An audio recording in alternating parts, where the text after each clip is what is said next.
রপ্তানি আয়ে বড় প্রবৃদ্ধির পরও ধুঁকছে আখাউড়া স্থলবন্দরের রপ্তানি কার্যক্রম।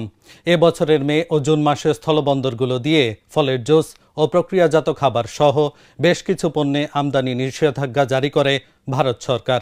ফলে ধস নামে আখাউড়া স্থলবন্দরের রপ্তানি কার্যক্রমে। ব্রাহ্মণবাড়িয়া থেকে রিফাত নাবিলের পাঠানো তথ্য ও চিত্রে ডেস্ক রিপোর্ট। ভারতের আগরতলা সংলগ্ন আখাউড়া স্থলবন্দরটি প্রায় শতভাগ রপ্তানিমুখী। দেশের প্রশাসনিক রাজধানী ঢাকা ও বাণিজ্যিক রাজধানী চট্টগ্রামের সঙ্গে এর রয়েছে স্বল্প খরচে সহজ যোগাযোগ ব্যবস্থা। কয়েক মাস আগেও এই স্থলবন্দর দিয়ে ত্রিপুরা রাজ্য সহ উত্তর পূর্ব ভারতের 7টি পাহাড়ি রাজ্যে পাথর, ছোট বড় মাছ, প্লাস্টিক সামগ্রী ও সিমেন্ট সহ প্রায় অর্ধশত পণ্য রপ্তানি করা হতো। আয় হতো বিপুল পরিমাণ বৈদেশিক মুদ্রা। রপ্তানি কার্যক্রমে স্থবিরতা দেখা দিলেও বন্দরের রপ্তানি আয়ে দেখা গেছে বড় অঙ্কের প্রবৃদ্ধি। 24-25 অর্থ বছরে আখাউড়া স্থলবন্দর দিয়ে ভারতে সিমেন্ট, তাজা মাছ, শুটকি মাছ, পাথর, বর্জ্য তুলা, প্লাস্টিক, ফার্নিচার সহ বিভিন্ন পণ্য রপ্তানি হয়। ফলে এই অর্থ বছরে আখাউড়া স্থলবন্দর দিয়ে মোট রপ্তানি আয় 514 কোটি টাকারও বেশি। জুলাই থেকে সেপ্টেম্বর পর্যন্ত প্রথম প্রান্তিকে আয় হয় 73 কোটি টাকার বেশি। এদিকে চলমান 25-26 অর্থ বছরের সেপ্টেম্বর পর্যন্ত প্রথম 3 মাসে বন্দরের রপ্তানি আয় দাঁড়িয়েছে 120 কোটি টাকারও বেশি। তাই গত অর্থ বছরের তুলনায় চলমান অর্থ বছরের প্রথম প্রান্তিকে রপ্তানি প্রবৃদ্ধি দাঁড়িয়েছে প্রায় 64%। কিন্তু 2025-এর মে ও জুন মাসে ভারত সরকার স্থলবন্দর দিয়ে রেডিমেড গার্মেন্টস, ফল, ফলের স্বাদযুক্ত ও কার্বনেটেড পানীয়, প্রক্রিয়াজাত খাদ্য, সুতা ও তুলার উপজাত ও বর্জ্য, পাটজাত পণ্য, প্লাস্টিক ও পিভিসি পণ্য, কাঠের আসবাব সহ প্রায় 1.5 ডজন বাংলাদেশি পণ্যের আমদানির উপর নিষেধাজ্ঞা জারি করে। এই নিষেধাজ্ঞার ফলে ভারতে মাছ, সিমেন্ট ও অল্প কিছু পণ্য ছাড়া আখাউড়া স্থলবন্দর দিয়ে অধিকাংশ পণ্য রপ্তানি বন্ধ হয়ে যায়। এখানে তো আমদানি হলো 1%, রপ্তানি হয় বেশি হয়। আগে এটা হলো রপ্তানিমুখী বন্দর, তবে এখন রপ্তানি মূলত নাই বললেই চলে, কারণ কয়েকটা আইটেম, সীমিত কয়েকটা আইটেম আপনাদের রপ্তানি হয়। এর মধ্যে সকালবেলা কিছু মাছ রপ্তানি হয়, আর আকিজের কিছু আটা বা ময়দা এগুলো রপ্তানি হয়, আর কিছু পাম অয়েল যায়, তেল, ভোজ্য তেল আর কি। আগের তুলনায় মানে একদম শূন্য করে চলে আসছে এই বন্দরের রপ্তানি।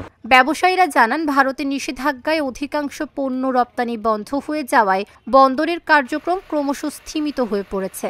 এতে আমদানি রপ্তানি ব্যবসায়ীদের পাশাপাশি বন্দরের উপর নির্ভরশীল পরিবহন চালক, শ্রমিক ও ক্ষুদ্র ব্যবসায়ীরা আর্থিক ক্ষতির মুখে পড়েছে। আখাউড়া স্থলবন্দর দিয়ে এক্সপোর্ট এবং ইম্পোর্ট দুটাই এখন মোটামুটি কমে গেছে। আর আমরা যে এক্সপোর্টগুলো করতাম সেটার মধ্যে আপনার আকিজের যে আটা এবং ময়দা, এটা আমরা এক্সপোর্ট করতাম। তো এটাও মানে বিগত কিছুদিনে 1 মাসের ভিতরে অনেক চাহিদা কমে গেছে।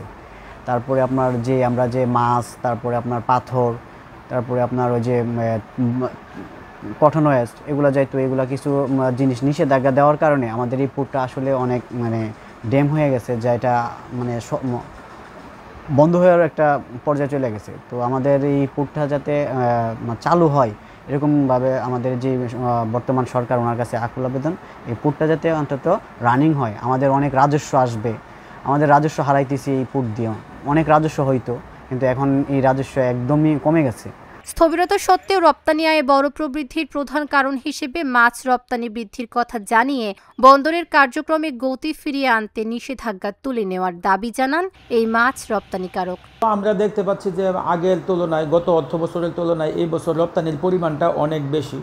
শুধু বেশির কারণটা হচ্ছে আমাদের আখাউড়া স্থলবন্দরে ধরেন 95%ই মাছ রপ্তানির কারণে আমাদের স্থলবন্দরের রপ্তানি বাড়ছে। ভারত সরকারের কিছু বিধিনিষেধের কারণে আমাদের রপ্তানিতে একেবারে 10 বললেই চলে।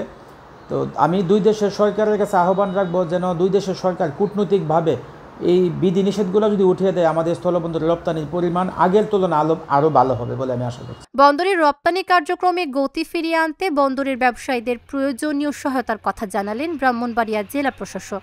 এখন রাস্তাটা যে অবস্থা আছে এই মুহূর্তে আসলে বিভিন্ন কারণে বড় কোনো লোড ট্রাক ঢুকতে পারে না, ইত্যাদি নানা কারণে লোডিং ট্রাক ঢুকতে পারে না, রাস্তায় জ্যাম ধরে থাকে, 7-8 ঘন্টা জ্যাম থাকে, ইত্যাদি কারণে আসলে এদিকে আসার চেয়ে মানে অন্যান্য বন্দরগুলো ব্যবহারটা মানুষ বেশি উৎসাহ, মানে বেশি বলতে গেলে আপনার বেশি সহজীকরণ হচ্ছে তাদের জন্য আর কি।